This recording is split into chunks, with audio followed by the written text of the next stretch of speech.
Cuando la iglesia decide permitirse que el Espíritu Santo te use y usted salga de esa puerta, usted va a ver el poder de Dios siendo manifiesto. Usted va a ver cómo aquel que estaba muerto puede vivir.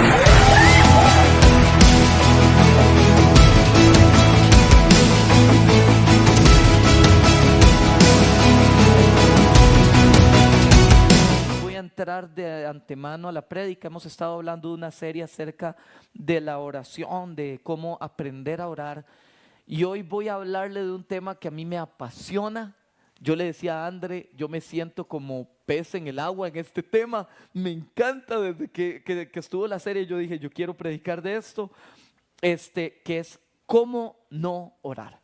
Hoy vamos a ver cómo no orar, y usted va a decir, qué raro.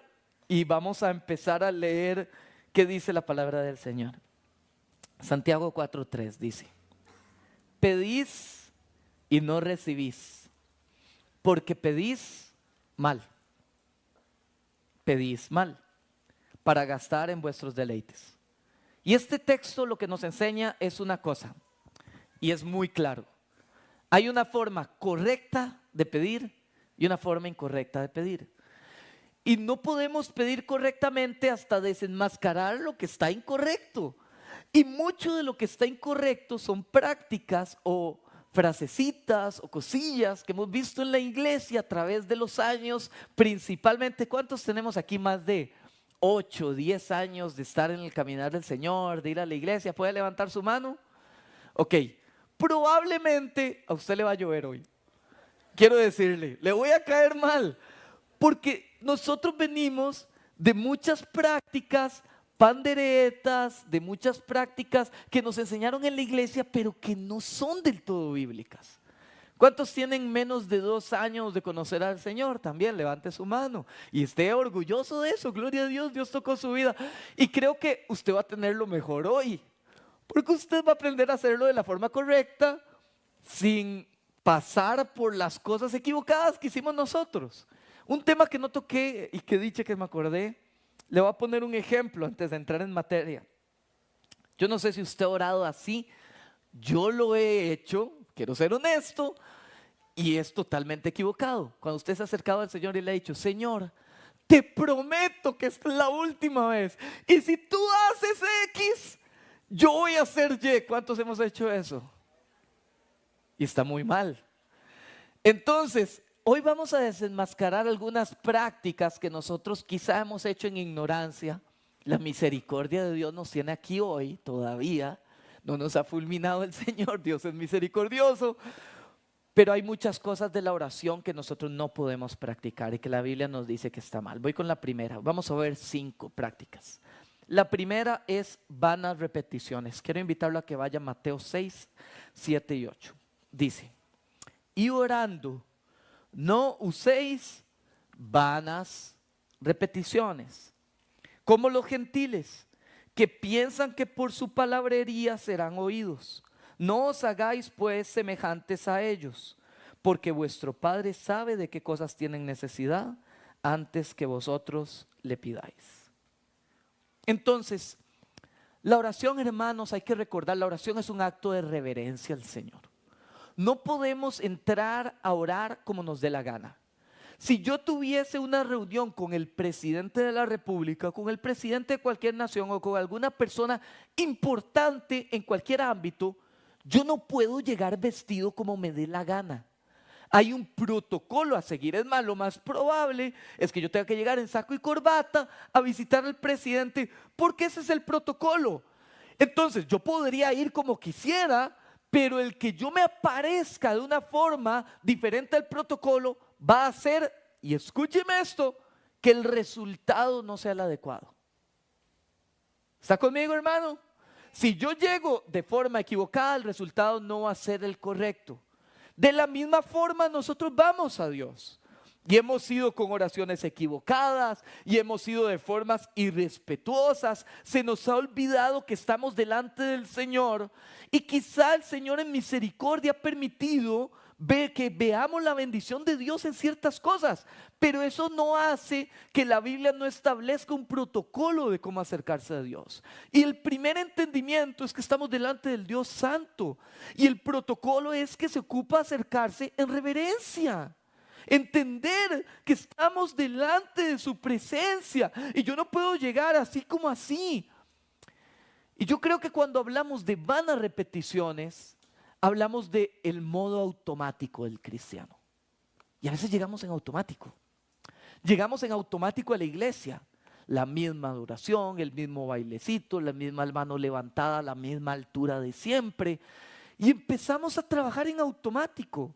Y empezamos a vivir una fe de costumbres, de tradiciones, de religiosidad. Una fe en la cual vivimos bajo el título cristiano, pero no caminamos en el poder de Dios. Porque simplemente operamos en automático. Es más, muchas veces cuando usted escucha a la gente orando, usted escucha esto: Señor, gracias Señor por este día, Señor. Señor, es que yo te pido, Señor. Nadie habla así. Si orar es tener comunión con Dios, conversación con Dios, usted lo que está haciendo es rellenando los espacios vacíos, porque así fue como nos enseñaron. A orar rápido, a llenar los espacios, a decir X, Y, Z. Y yo creo, hermanos, que lo primero, y le quiero dar el primer consejo, antes de empezar a orar, cierre sus ojos y ponga al Señor ahí. Usted está hablando con Dios.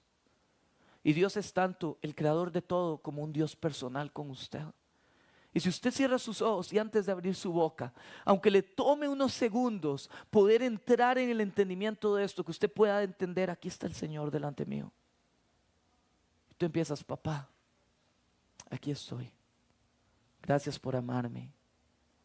Gracias por recibirme. Hoy vengo con X petición y tu oración cambia. Y usted empieza a hablar con Dios genuinamente. Y tu relación con Dios empieza a ser real y vivencial. Porque le estás dando el espacio al Señor de hablar con Él como una persona y no repetir simplemente oraciones vacías o preaprendidas, oraciones mecánicas. Y creo que el Señor Jesús y Pablo, que son quizá dos de los del Nuevo Testamento que más hablan de la oración, que más nos enseñan de la oración, hacen una premisa: cuando vayan a orar, cuando usted agarra eso, Pablo y Jesús dan por un hecho que el cristiano ora. El cristiano ora por hecho. Si usted tiene que motivarlo a orar, o usted es un cristiano que no ora, usted tiene que preocuparse del tipo de cristianismo que usted tiene. Porque si usted por naturaleza es genuinamente cristiano, usted va a buscar tener una relación con el Señor porque usted le ama. Y usted no puede decir que tiene una relación de amor con alguien con el que usted no tiene ningún tipo de relación. No hablamos, no conversamos, no decimos nada, no lo escucho, no le hablo. El cristiano por naturaleza se da el hecho de que el cristiano ora. El cristiano tiene una relación con Dios a través de la oración. No use un exceso de adorno. Si usted es nuevo, no tiene que usar la palabra más teológicamente correcta, o el exceso de protocolos, o cosas superficiales, o estar en cierta posición, oraciones ya preaprendidas. Usted tiene que derramar su corazón delante de Dios. No tiene que ser la oración más larga, tiene que ser la oración más sincera. Y a veces solamente tienes que llegar a tu trabajo y decir: Señor, guárdame hoy. Señor, úsame en esta situación. Señor, háblale a tal persona. Permíteme ser un canal para llevar tu evangelio con esa persona. Y esa oración tan sencilla puede ser más poderosa que aquella oración donde empiezas a guerrear y a debatir y a hablar y a repetir. Señor, lo que quiere es ver el corazón sincero. Entonces, punto número 1, vanas repeticiones. No oréis con vanas repeticiones. Punto número 2, y aquí es donde empieza a llover, hermanos. No puedo orar lejos de las Escrituras. Y voy con la práctica y la práctica evangélica de esto. Yo declaro, yo decreto, yo proclamo, yo ato y desato y digo y hago. Mi hermano, vamos a hablar de eso un momentito. Decretar y declarar, no importa si usted lo haya hecho, vamos a ir aprendiendo. Una vez más, estoy tratando de conversarlo para enseñar, pero yo quiero desmentir esa práctica que hoy en día está tan arraigada en la iglesia y me preocupa, que parece más un sincretismo. Un sincretismo es una mezcla de nueva era y de positivismo con cristianismo, donde yo y mi voz tiene poder de que Dios haga lo que yo quiera cuando yo quiera. Quiero invitarlo a que vaya a Romanos 4:17, porque mucho de esto que se practica, este es el fundamento. Como está escrito: te he puesto por padre de muchas gentes delante de Dios, a quien creyó, el cual da vida a los muertos y llama las cosas que no son como si fueran. ¿No lo ha escuchado usted en la iglesia, hermanos? ¿Cuánto lo hemos escuchado? Llama las cosas que no son como si fueran. ¿Cuánto lo hemos escuchado alguna vez en alguna iglesia? ¿Puede levantar su mano? Mi hermano, esto es el Señor hablando con Abraham y el Señor hablando de la promesa que el Señor cumple en Abraham y Sara estéril, y Dios llamó vida a ese vientre, y de donde no había, Dios empieza a crear.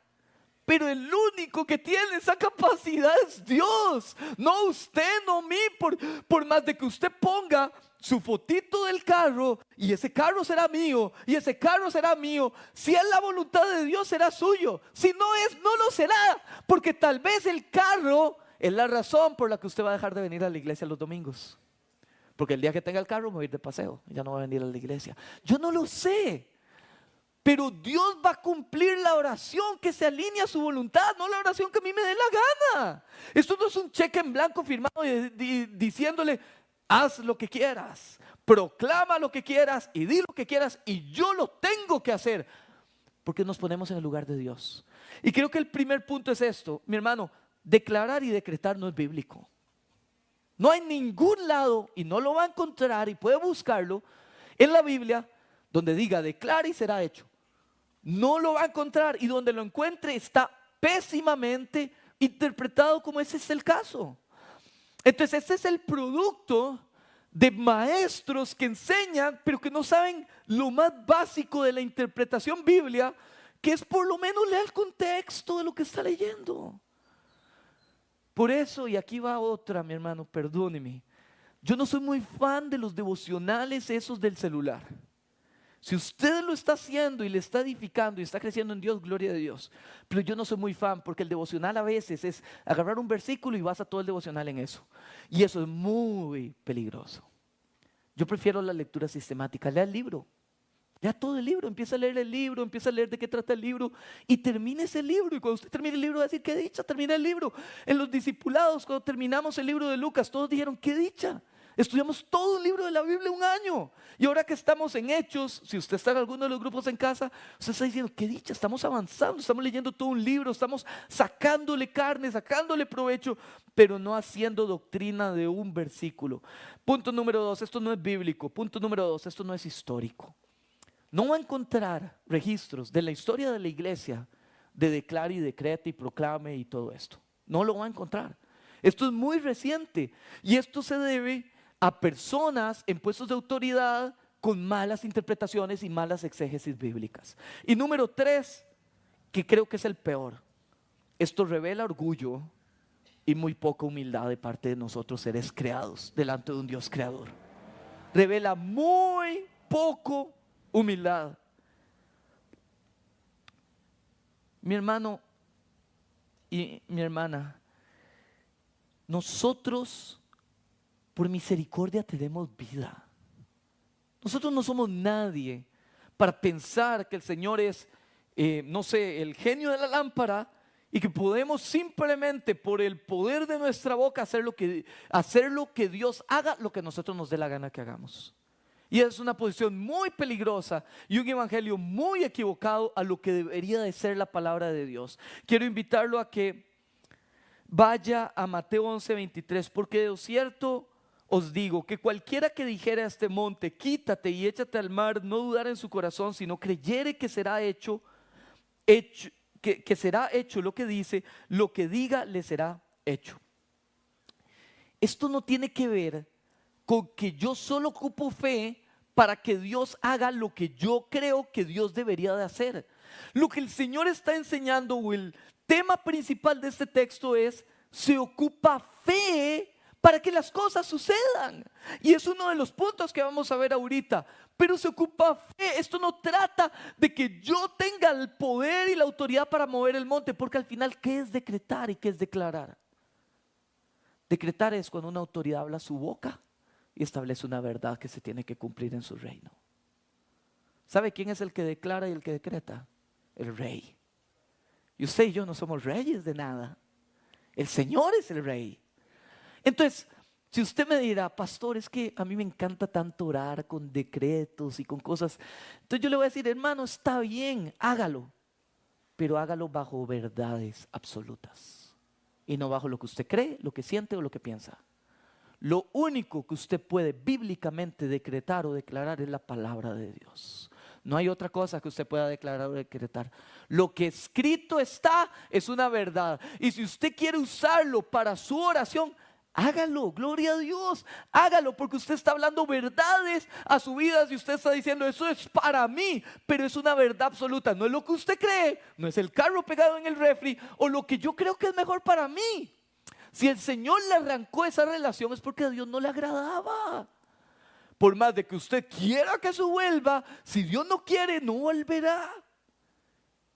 Porque Dios sabe mejor que nosotros lo que es bueno para nosotros. Yo le explicaba esto a una persona y yo le decía: vea, hay veces que nosotros vamos a hacer cosas que pareciera que nos duele, pero lo que Dios está haciendo es evitándonos, como un padre que ama, un dolor superior.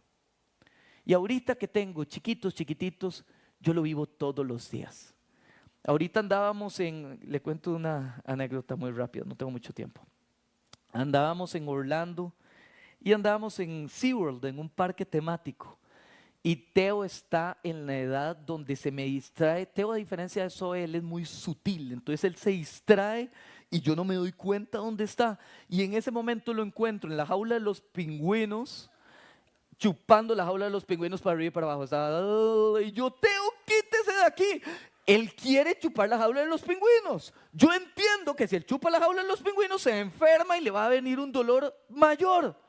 Él me llora. Pero ¿qué es lo que está sucediendo, hermanos? Un padre que ama sabe que ese dolor temporal es por ahorrarle un dolor mucho más grande. ¿Usted entiende lo que le estoy hablando hoy, hermano? Cuando Dios quita es porque Dios ama. Dios no quita porque odia, Dios quita porque ama. Porque Dios es amor. Ok, entonces, puede declarar solo verdades absolutas. Debe de orar conforme a su voluntad, pero para orar conforme a su voluntad tiene que conocer su voluntad y su voluntad es su palabra. ¿Cómo podemos orar, hermanos? ¿Qué debo orar? Quiero darle una lista. Debo orar por perdón, dice Marcos 11:25. Debo orar por mis enemigos, dice Mateo 5:44. Debo orar por los misioneros, dice Lucas 10:2. Debo orar para que el Señor quite la tentación de mi vida, dice Mateo 26:41. Debo orar por los ministros, por los hombres y mujeres de Dios que sirven al Señor Colosenses 4:3. Debo orar por las autoridades espirituales y naturales, por los gobernantes. Primera de Timoteo 2 del 1 al 3. Debo orar por la sanidad de mis hermanos creyentes. Santiago 5:16. Y hay muchas otras razones para orar, pero cada una de estas oraciones es bíblica. Y si, hermano, usted ora por esto, usted va a ver el respaldo de Dios, porque la verdad de Dios, cielo y tierra pasarán, mas mi palabra nunca pasará. Y si usted ora por esto, usted va a ver la mano de Dios y va a ver el poder de Dios manifiesto en su vida, y va a ver a Dios obrando a través de su oración, porque usted oró conforme a su voluntad. ¿Está conmigo, hermano? Ok, gloria a Dios, gloria a Dios. Punto número 3, no podemos orar, van a repeticiones, no podemos orar lejos de la palabra de Dios. Punto número 3, no podemos orar sin santidad. Primera de Juan 3:21. Amados, si nuestro corazón no los reprende, si nuestro corazón no los hace sentir mal, no los hace sentir de X forma en que usted se sienta alejado, confianza tenemos en Dios, y cualquier cosa que pidiéremos la recibiremos de Él. ¿Por qué? Porque guardamos sus mandamientos y hacemos las cosas que son agradables a Él. Cuando usted camina en santidad, la voluntad de Dios es revelada al hombre que le busca y que le teme y que guarda sus mandamientos. Y usted va a ver que sus oraciones van conforme a su voluntad, porque sus oraciones brotan de sabiduría y de temor a Jehová. Yo necesito santidad para poder orar. Ahora, si usted hoy vino en pecado, a veces Dios permite que cuando mi oración en medio de pecado se levanta, Dios la responde, porque Dios te ama y Dios quiere que te acerques a ti.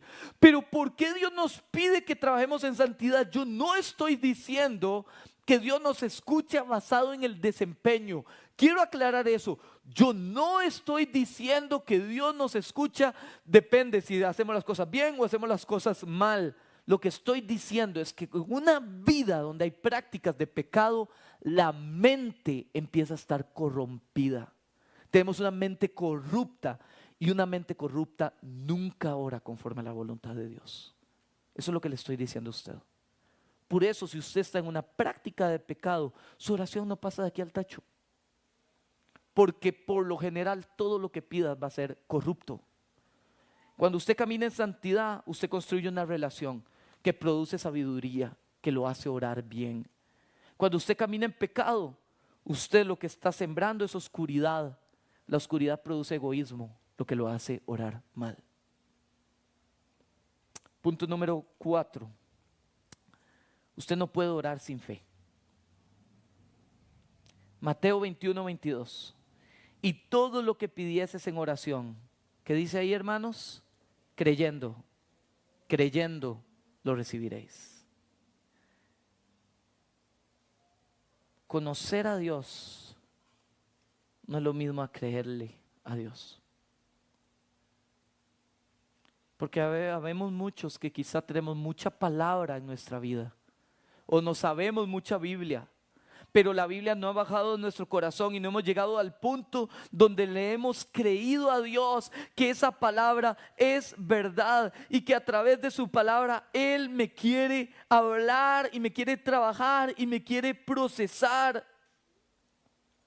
Habemos algunos que vamos a la presencia de Dios y oramos para que Dios haga un milagro, pero apenas terminamos de orar en el nombre de Jesús, amén, nos damos vuelta y no creemos que eso va a ocurrir.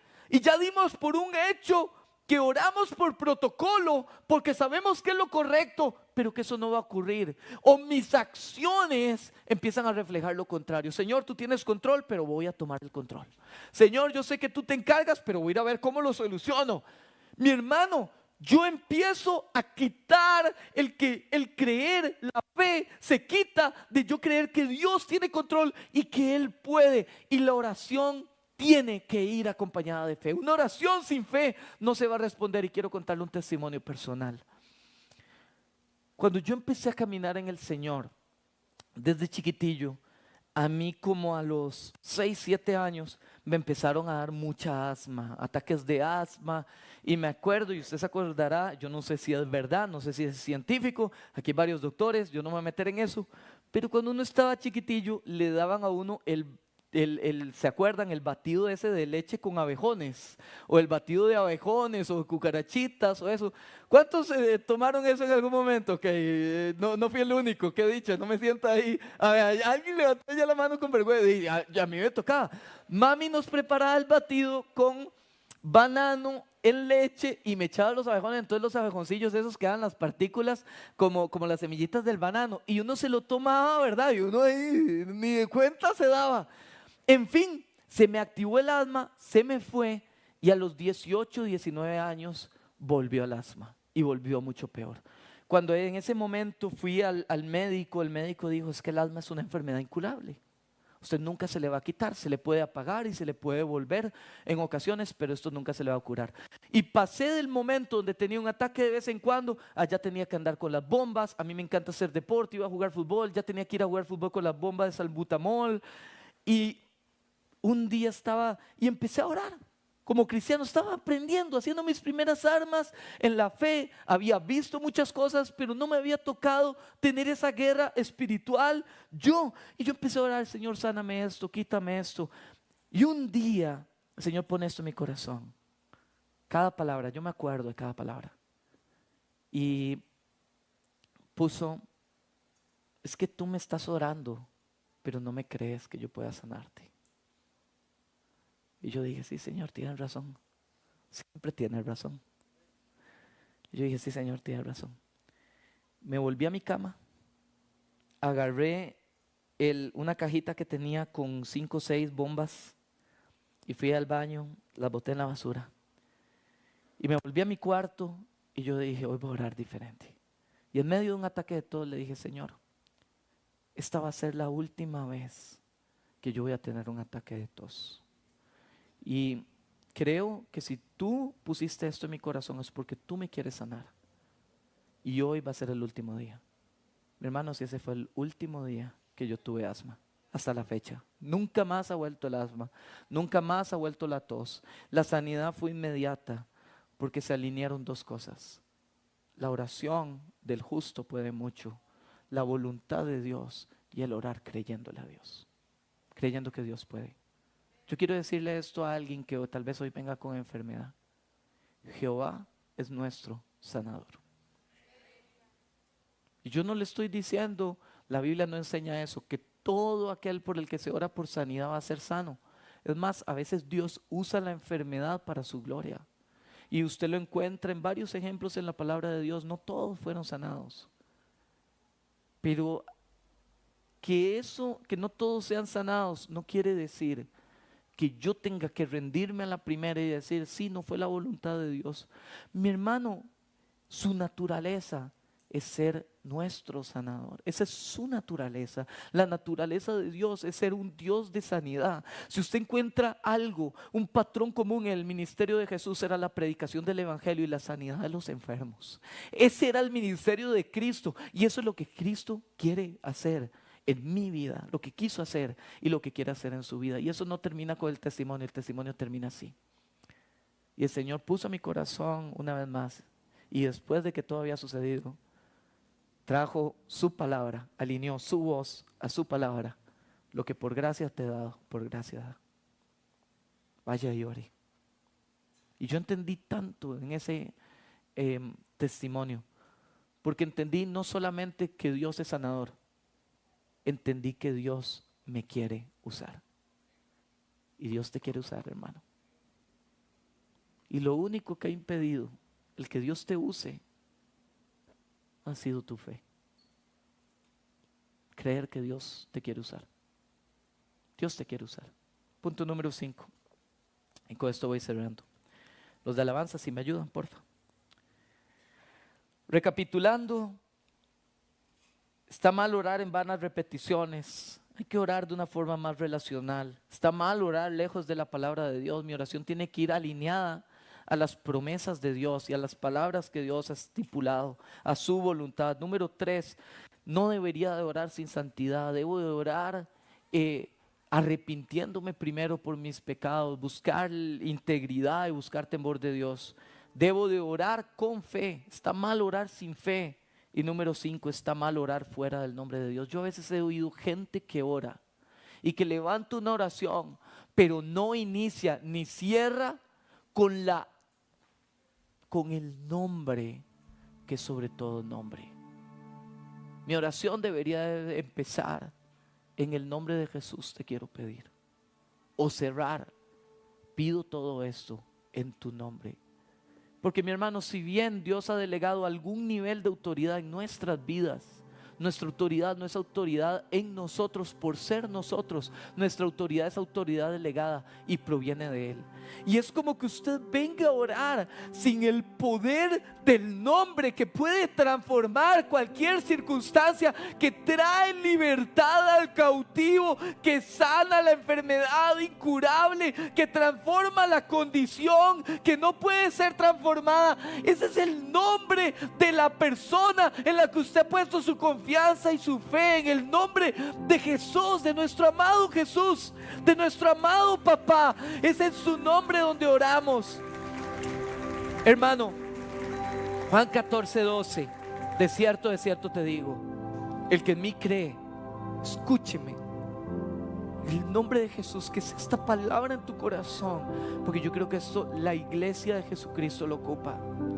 El que en mí cree, las obras que yo hago, Él las hará también. ¿Sabe que Dios quiere dotarlo a usted de dones espirituales? Dios quiere darle a usted poder de Dios. Dios quiere capacitarlo a usted para que usted ore por los enfermos y los enfermos sanen, para que usted tome cosa mortífera y no le haga ningún daño, para que usted vaya y tu boca empiece a hablar con una persona y el corazón endurecido se ha transformado en corazones de carne. Dios quiere operar en usted. Dios quiere usarlo a usted, pero todo eso va a suceder para el que crea en Él, y aún mayores allá hará, porque yo voy al Padre y todo lo que pidieres al Padre en mi nombre lo haré, para que el Padre sea glorificado en el Hijo. Y repite: si algo pidieres en mi nombre, yo lo haré en su nombre. Iglesia, en su nombre. Quiero contarle una historia. Había un hombre británico, se llamaba Smith Wigglesworth. Se puede buscarlo en internet, todo lo que le estoy contando, hay libros de biografía. Él vivió a principios del siglo XX, en los años 1930, 40, ahorita no recuerdo. Pero este era un hombre común y sencillo, que un día tiene un encuentro con Dios y hoy en día es recordado como uno de los grandes hombres de avivamiento y de oración del Reino Unido. Era un hombre que oraba. Hay gente que testifica que cuando encontraron los huesos de este hombre, las rodillas estaban desgastadas literalmente de tanto tiempo que él pasaba en oración buscando la presencia de papá, y él fue usado poderosamente por Dios. Y quiero contarle un testimonio de lo que él decía.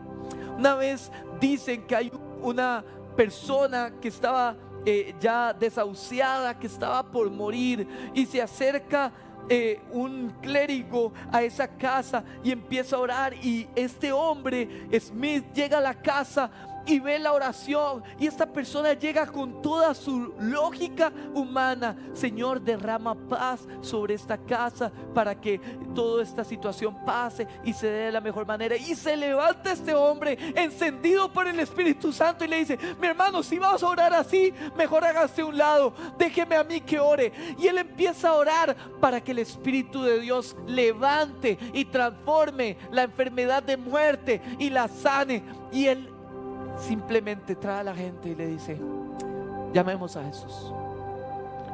Y empieza: Jesús, Jesús, nombre sobre todo nombre. Jesús, Jesús, nombre sobre todo nombre. Y esta persona se levanta de su cama, sana completamente.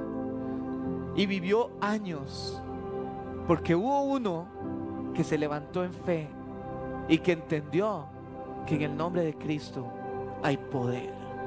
Hay poder en su oración.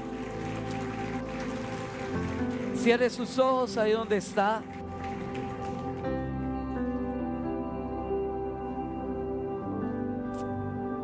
¿Qué debemos hacer, hermano?